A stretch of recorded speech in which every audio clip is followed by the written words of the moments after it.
everybody. Welcome back to another episode of Hawkins, Do You Copy? My name is Emily. My name is Lauren. And in this podcast, we talk about all things Stranger Things. God, I can't believe this is episode 4. It's episode 4. So next week is the start of a new topic. Yes, which we won't say. Are we going to keep it secret? Maybe give some spoilers? Well, I mean, we will be talking a lot about the party in this episode. So I guess that's a hint for what is to come next month. Take that as you will. Anyway. Just clarifying that it's August. That scares me, like that a month has passed of podcasts. We don't even need to talk about the fact that it's already August. But anyway, speaking of terrifying, what are we talking about today? So today we're talking about something that is once again quite a major theme within the show, I would say. Another one of the biggest, not to quote ourselves last week. It is one of the biggest. Yeah. So today we are talking about D&D and all the elements to do with that. Yes.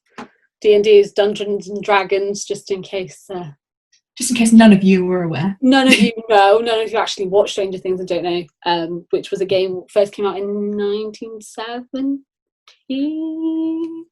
Yes, I believe it came out around 1974. Yeah. Around that date. Yeah, 1974. Yeah. And it is pretty much the introduction to the show. Like, aside from a tiny little bit of the start, there is D&D is the first thing that we are shown when we watch episode 1 of season 1 of Stranger Things. It's pretty much that the show is grounded in D&D. The kids use D&D language to explain everything that's happening to them. They name different creatures and different things after D&D characters, and they refer to themselves and they refer to the party very often as their whole campaign and their whole D&D party. That's sort of where their entire situation comes from. We looked a little bit into actually what their characters were, weren't we? I mean, obviously we know in the show that I think Mike in season 2, when he's talking to Max in not the nicest way, says about I'm a paladin, Will's our cleric, etc., etc. So in the book, which we keep referring to, the best book that I would 100% recommend getting if you're a fan of Stranger Things. Yeah, exactly. The World Turned Upside Down companion guide. There's actually a section in there. It's the players' character sheets, and it goes through all of those. So I think it'll be quite interesting to actually start with that when talking about it. Yes. Yeah. Yes. So, should we start with the paladin himself? Why not? Let's start Mike Wheeler. So, Mike is the paladin of the group. He is also the dungeon master. So he is the one that is essentially creating all of the campaigns for them, writing the campaigns, and he is considered lawful good. Yeah, we actually took the test ourselves, didn't we? Yes, and I believe we did. It was your alignment as well. It was, yes. Mm-hmm. We'll get to my alignment later once I insulted what true neutral was, but we'll get to that in a second. Yeah, that's absolutely fine. So lawful good is essentially you want to be the best you can possibly be. You sort of focus on honour and compassion, but it can be dangerous because it does restrict types of freedom. With this alignment, there's sort of no grey area. There's right and wrong, and it sort of falls under one of the two, depending on what you think something is. So there's no sort of discussion on, but what about in this circumstance? It's that thing is wrong, that thing is right, essentially. Yeah, we were talking yesterday about whether that fit Mike then, especially with season 3, but actually on reflection, that very much fits him. Yeah, I think. Yeah, he's not easily compromisable. I mean, I'd say that's fair. Yeah. Especially in season 1 where he decides Elle is their friend and that's what it is, and then they're trying to explain, look, there's lots going on, we don't know about her, she's a stranger, and he's like, but she's our friend now, and there's no sort of willing to compromise anything else. And then when Max joins, he's like, well, no, she's not joining. By doing this, he's pretty no or yes, pretty much, and it takes a lot for him to compromise on a situation, I think. And I think that's why his character in season 3 seemed so particularly out of character. Because he had to reconsider a lot of things. Like, his whole thing is friends don't lie. And then he is lying to Elle, and he knows he's lying to Elle, and you can tell he feels bad about it, and he's trying to sort that. So it's also one of those things though where it still arguably kind of fits in a it does way. It does even though he is lying, but he's doing that because he believes it's what's right, in a sense that Hopper's done this to him. So it's like, okay, so now I need to do this for the greater good, which is what a lot of sort of the lawful good focuses on, is what the greater good is, and if something will help something, even if it's not a very good thing, it will be done. It promotes sort of ideals of majority, of, and sort of like over that of an individual viewpoint, which also fits very well, that especially if we look at season 2 here, where we've got the whole Max scenario, it's very much you're in the party. And even when he says it to Will, when they're walking along, and he said, you should have spoken about it with me first before inviting Max along. And it still fits in the ideal that it's for everyone. It should have been, even though he's the leader, it should have been consulted, because this is for the good of the party. And it doesn't matter if they come from a democracy or a dictatorship, the morals are very similar and sort of go along. So as well as being lawful good, Mike is obviously the paladin. So what does that mean? So as a paladin, I think that's something that actually fits Mike very well. We did some research in this as well. It does, So to be a paladin, you have to be, or at least in the first edition, which is what they would have been playing.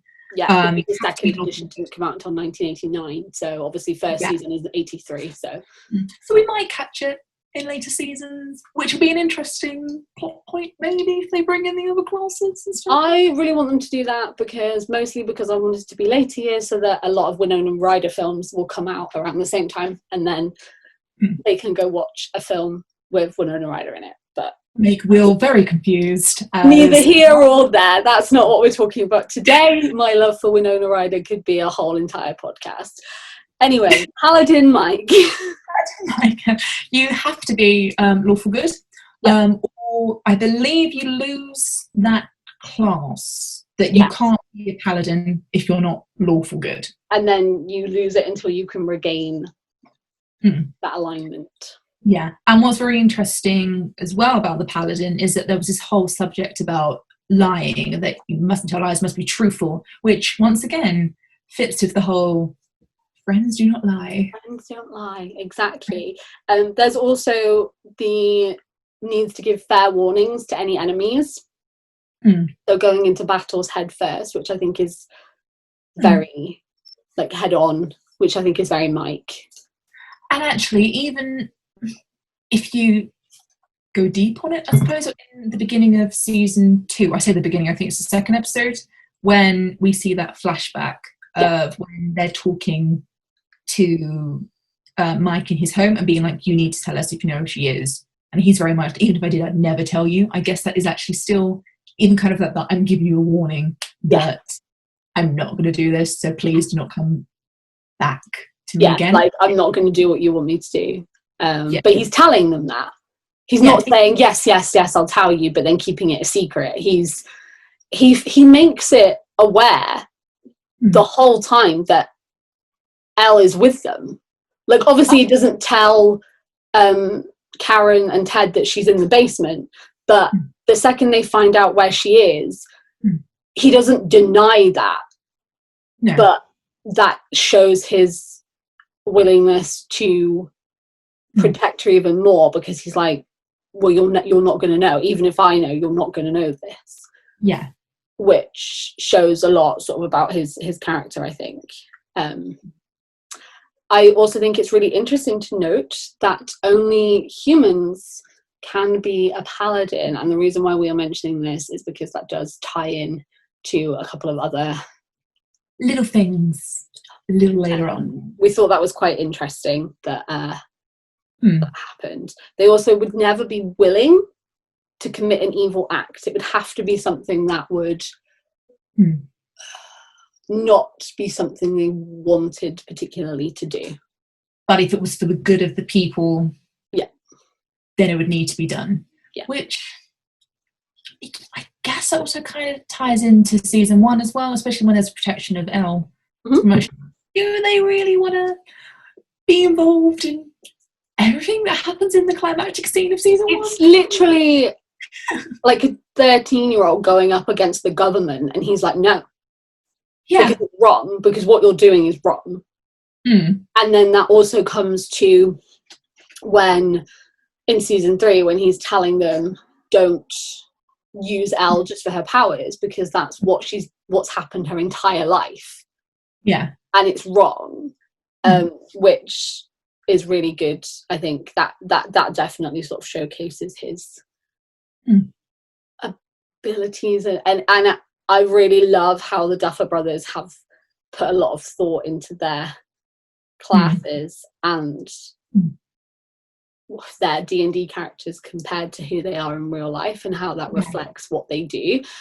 Which is so interesting how tied it, I mean, that's the point of this episode, but it's so interesting how actually ingrained and tied it is, especially when we were doing the research into it, about how we were reading through. And you'll find this with, I think we'll get to it later, obviously we'll find some of the other characters, it fits so well. So obviously there are other members of the party. We have Dustin, who is our bard, which is perfect for so perfect for Dustin. So I'm just talking about the never-ending story moments. So the bard is the master of song and speech, which the obvious one that we go for is Never-Ending Story, which was a wonderful serenade that has stayed in all of our brains this entire time. I mean, a year down the line, we're still thinking of that scene. We truly are. It's also really important to think about the master of the speech, because if we look back through a lot of episodes, Dustin is a huge negotiator, which is also a big part of the bard. And